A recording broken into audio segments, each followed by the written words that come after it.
अपने माता पिता, इष्ट देव, गुरुदेव को प्रणाम करते हुए 3 बार ओम का उच्चारण हमारे साथ करेंगे।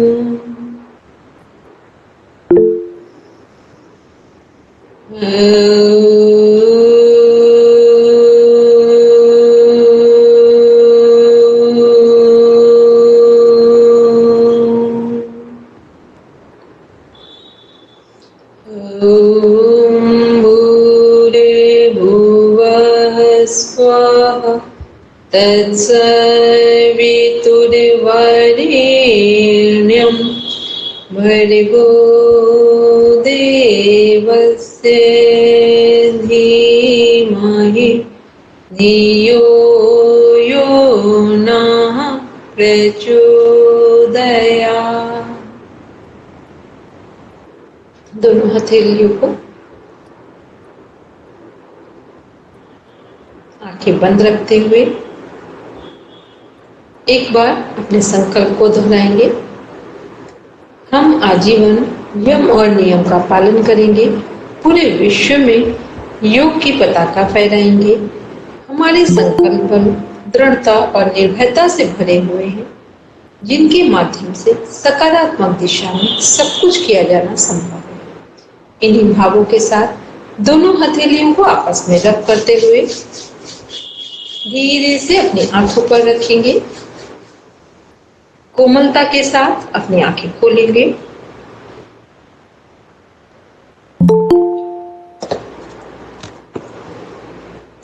पेज नंबर 30 देख रहे थे हम लोग पीडीएफ में, एक बार देखेंगे।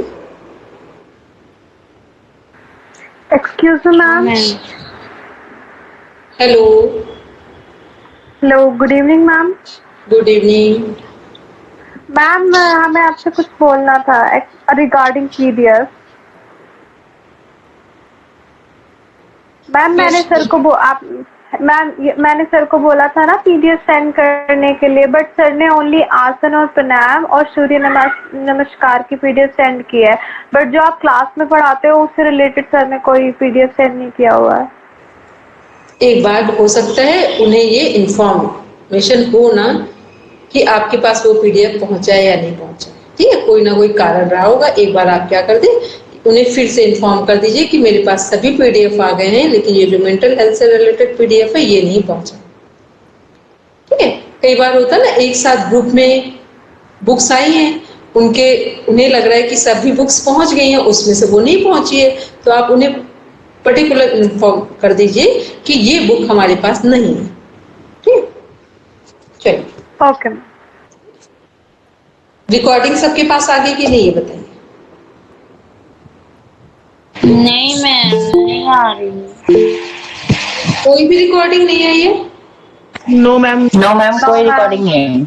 आया है मैम, आपकी का जो मैम चैनल पे आया है। नहीं मैम यूट्यूब चैनल पे आया है। मैम रिकॉर्डिंग आया हुआ है, यूट्यूब चैनल से आया हुआ है। एक लिंक आया था, उसमें वो ओपन करने के जिसे आप देखेंगे तो यूट्यूब चैनल पे ही तो आप देख पाएंगे रिकॉर्डिंग। मैम वो सब्सक्राइब करना है वो चैनल को ना, तो उसमें आए हैं, रिकॉर्डिंग आ रखे हैं। सर ने सेंड करा था, वो लिंक सेंड की थी। वहां लिंक को क्लिक करेंगे जाके, फिर वो यूट्यूब पर ओपन हो जाएगा। शायद न्यू स्टूडेंट्स को मिला नहीं अभी, सर ने मतलब शायद 4-5 दिन पहले भेजा था। एक बार देख लेना, पूरा आया है, पूरी रिकॉर्डिंग्स आई कि कुछ आएगी सेकंड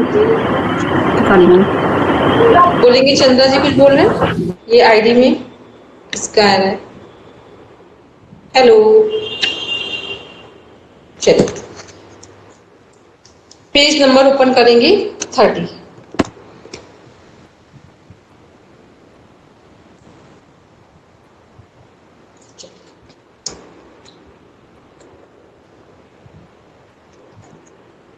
कौन रीड करेगा? पहले तो आज एक 5 मिनट बात कर लें।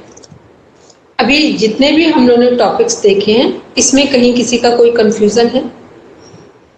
कोई ऐसा कि लग रहा है कि हमें कहीं समझ ना आए हो? कोई भी ऐसा पॉइंट्स हो, टॉपिक हो, वर्ड्स हो?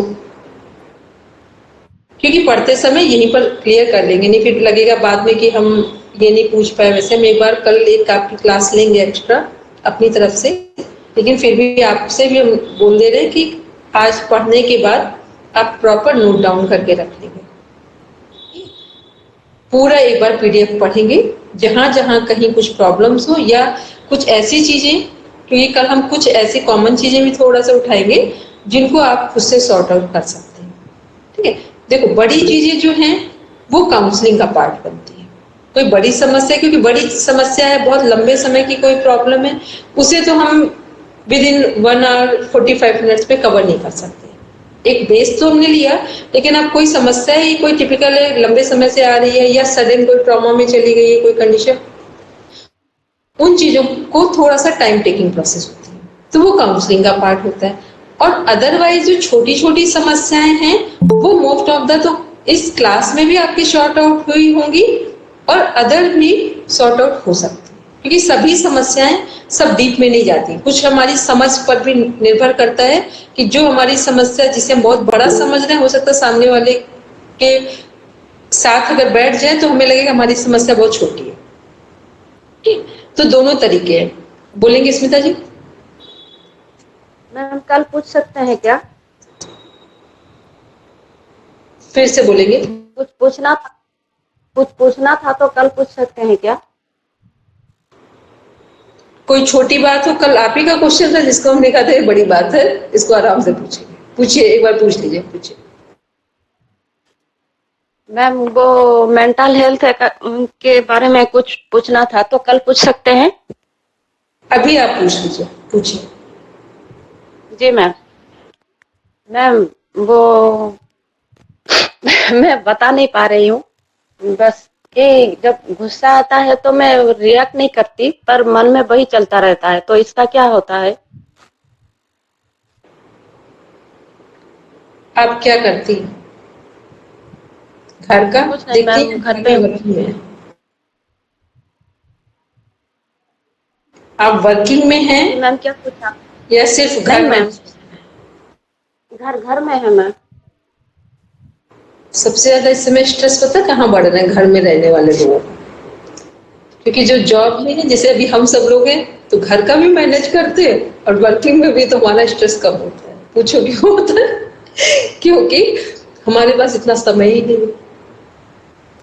एक तो समय नहीं है, दूसरा मैनेजमेंट थोड़ा ठीक बिठा रखा, थोड़ा नहीं सही कहेंगे, बिठा रखा। आप क्या कर रहे हो उस समय? इसमें जल्दी इस बात करना, बस 5 मिनट लेंगे आपके लिए। क्या कर रहे हो? पढ़ाई कर रहे हो, यही जो इस चैनल पे पढ़ रहे हो, या इसके अलावा कुछ और कर रहे हो? नहीं मैम, मेरा पढ़ाई खत्म हो गया है, अब मैं सिर्फ घर पे हूँ। अच्छा, जीवन में कुछ करने का मन है? मैम अभी जो योग का ज्वाइन किया है तो उसमें ही टीचर बनना चाहती हूँ। ठीक है, तो अगर इसमें ही अपना फ्यूचर बनाना है तो पहले फ्यूचर किसका बनेगा, अपना कि दूसरे लोगों का? नहीं मैम, मैं खुद स्ट्रांग बनना चाहती हूँ, इसलिए। सुबह सोने और जगने का रूटीन बता दो, बस टाइम बता दो। सुबह कितने टाइम उठते हो और सोते कितने टाइम? सुबह मैं 5:30 को उठती हूँ और रात को 10:30 हो जाता है। ठीक है, अब सीधे बैठो, स्ट्रेट बैठो। देखो कितने लोग हैं, अपनी डायरी में लिखो नाम उनके जिनसे जैसे बहुत शिकायत है, सबको लिख लो एक बार। जल्दी करना, बस 1 मिनट में नाम लिखना सबको, जितने लोगों से भी शिकायत। खींचिए, बोलिए ना। डिस्टर्ब रहती हूँ बस। फिर से बोलेंगे स्मिता जी आप? नहीं मैम, शिकायत नहीं, बस डिस्टर्ब रहती हूँ थोड़ा सा। बिना शिकायत के डिस्टरबेंसेस कहाँ से आएंगे? बस मैम इसी समझ तरह नहीं आता है शिकायत कि होगी, क्या हो रहा या है। व्यक्ति से शिकायत होगी, या वस्तु से शिकायत होगी, या परिस्थिति से शिकायत होगी, पर्सन से शिकायत होगी, या कोई थिंग मटेरियल से शिकायत होगी, या तो फिर सिचुएशन से शिकायत होगी। इन तीन में से एक सिचुएशन से जरूर। और अपने आप से भी। फिर से बस बोले अपने सुंदर आप जी। से और सिचुएशन। मैम आपकी आवाज मेरे पास क्लैश हो रही है, फिर से बोलिए। मैम सिचुएशन से भी और खुद से भी। पहले आप सामने देखिए माइक के। आप ऐसे कर ले रही हैं, आपकी आवाज ही नहीं आ रही मेरे पास। हाँ, अब बोलिए, बिल्कुल पास होकर, थोड़ा पास कर लीजिए मोबाइल, अब बोलिए। मैम खुद से भी और सिचुएशन से भी। बस ठीक है। हमने तो जब आपसे कहा शिकायत किससे, उनके नाम लिखे, तो आपने कहा कि नहीं, किसी से भी नहीं। खुद से भी है तो आप तो व्यक्ति हो गए, सिचुएशन हो गई। ठीक है, देखो, खुद से शिकायत इसलिए है क्योंकि आपके जीवन में कोई रोड मैप नहीं है। ठीक, कोई भी कुछ भी नहीं आपके जीवन में, ये भी नहीं कि हम क्या करेंगे, क्या बनेंगे, क्या करना है, ऐसे सोच तो रहे हैं, बाकी है कुछ भी नहीं। ठीक, पहले एक क्लियर करो, बिल्कुल टू द पॉइंट, कि हमें सच में क्या करना है। ठीक, एक होता है हम लोग ऐसे वर्बल बोलते हैं, हमको ये करना है, योग अच्छा है, योग में सिखाएंगे, करियर बनाएंगे। फिर कभी लगता है कि हम टीचिंग में करियर बनाएंगे, फिर कहीं करियर बनाएंगे। दूसरा क्या होता है, हमें ये ही करना है। जब ये ही करने का फोकस आता है तो आपके अंदर एनर्जी आती है। जी मैम, अब अभी मैं पूरा क्लियर हूँ कि मुझे ये करना है। तो ठीक है, तो ये करना है, ये क्लियर हो तो बनाए रखना इसको, इस बात को। ये मत करना कि 15 दिन बाद जैसे क्लास ओवर हो जाए कल के बाद से, बस धीरे धीरे नीचे आ गए। नहीं मैम, अभी अभी पूरा क्लियर है कि मुझे ये करना है। तो ठीक है, तो पहले ये क्लियर हो गया। अब दूसरा, अब फिर किससे शिकायत बची है? जब ये करना है तो शिकायत आपकी तो अपने से खत्म हो गई। जी मैम। अभी खत्म नहीं हुई है, ठीक है, अभी शिकायत खत्म नहीं। शिकायत इतनी जल्दी खत्म होने लगे तब तो फिर व्यक्ति को मान बनने में टाइम ही नहीं लगेगा। ठीक है, मुख से कहना अलग है, आपके जो पूरा फेस जेस्चर है, इतने तनाव में है और इतना समझ में आ रहा कितने लोगों से शिकायत पड़ी है। ठीक है, उन सबके नाम लिखो, नाम लिख के सबको कट करो, बहुत बार लिखो, कट करो, और बस ध्यान रखो कि जो भी एक आपको छोटी सी कहानी सुनाते हैं। देखो, राजस्थान की ये घटित घटना है। एक बार एक शो हो रहा था, कुछ टाइम पहले के भी नहीं, ऐसा भी नहीं बहुत पहले की भी नहीं, एक शो हो रहा था। उसका टिकट था 100 रुपीज। उसमें बाहर, पता नहीं आपके चैनल में सुनाई है कि नहीं, ये भी मैं याद नहीं, क्योंकि मेंटल हेल्थ से रिलेटेड इसलिए सुना रहे। तो उस शो में बाहर क्या हो रहा था कि उसका टिकट था 100 रुपीज और लिखा हुआ था अपने जीवन की असफलता के लिए सबसे बड़े दुश्मन को पहचाने। तो हर व्यक्ति रो में खड़ा था, 1 बाय 1 जा रहा था। दूसरे साइड से एग्जिट था, एंट्री, फ्रंट, बैक एग्जिट था, निकल रहे थे।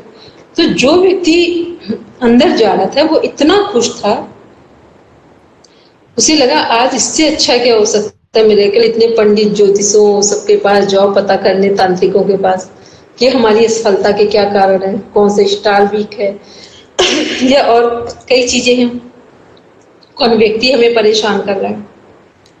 तो ऐसे तो सबको लगा 100 रुपए में सब कुछ पता चल जाएगा, इससे बड़ी बात क्या हो सकती है। जितने कम, हम लोग अक्सर होता है ना कि जब कम पैसे की बात होती है ना, तो हम लोग इतनी लालची बुद्धि के हैं कि तुरंत अट्रैक्ट हो जाते हैं।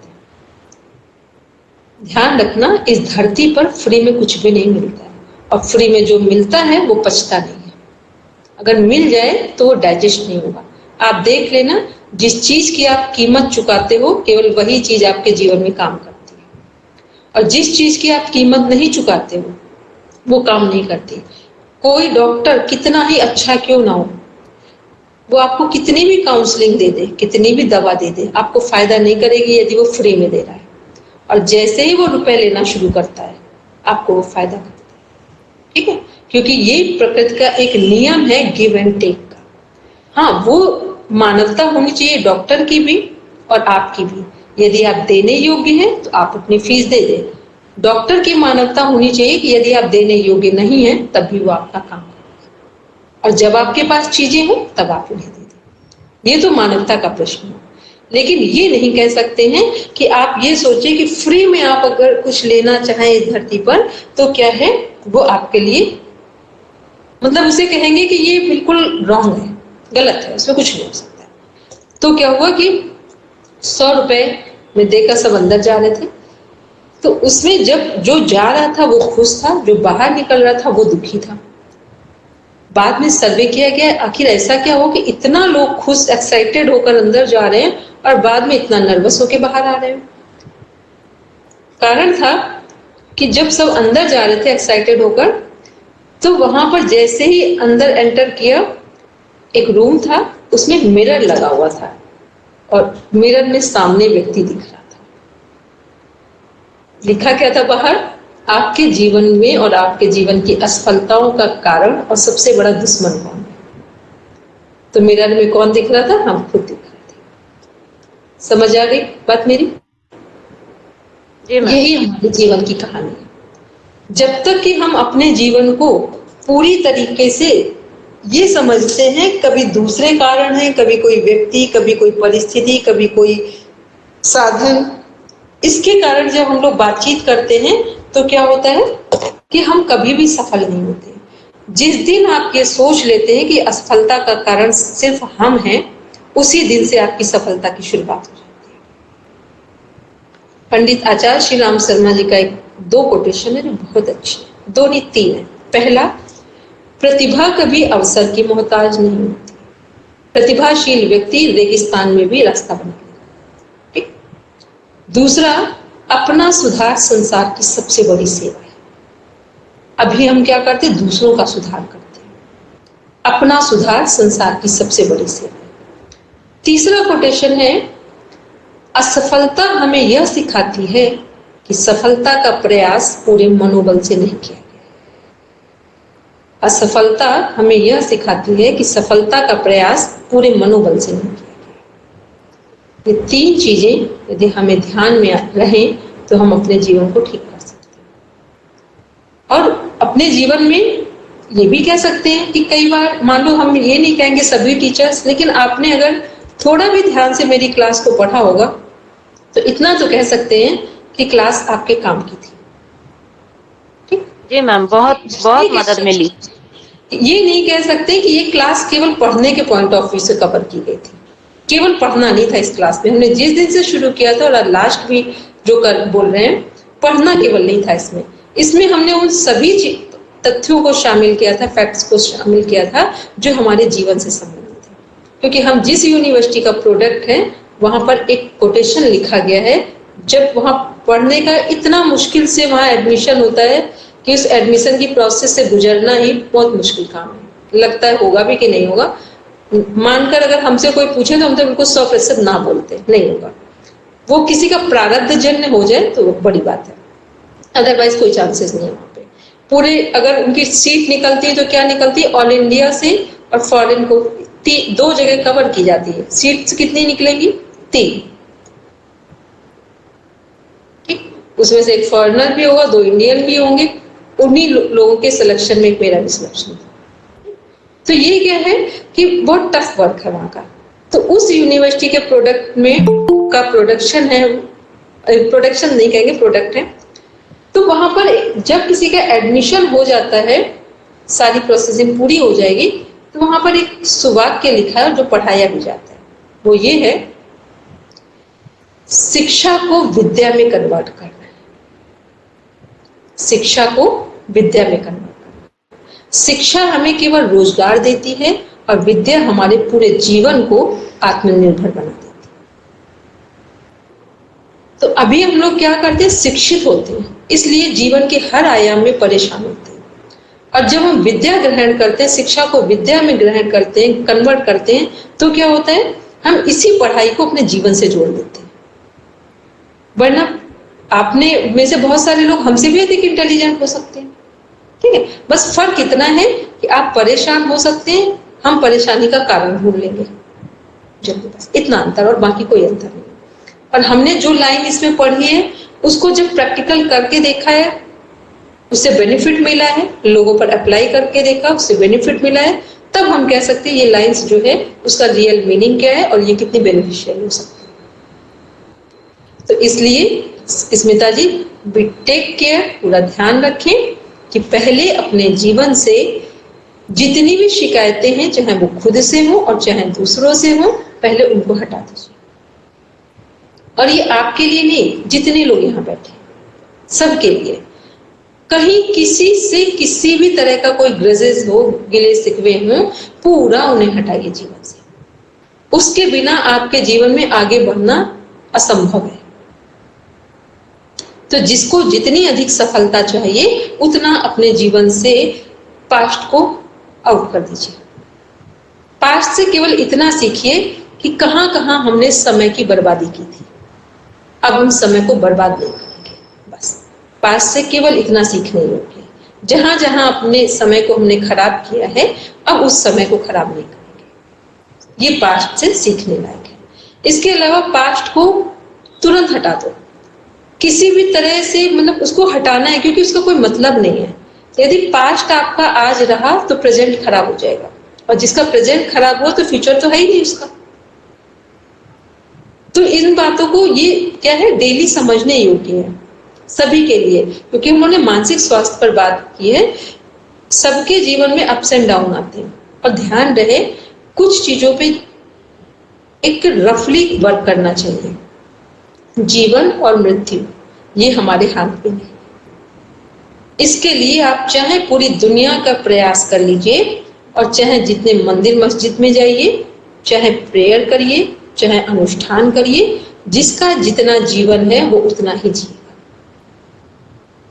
वो उस पर कुछ नहीं कर सकते।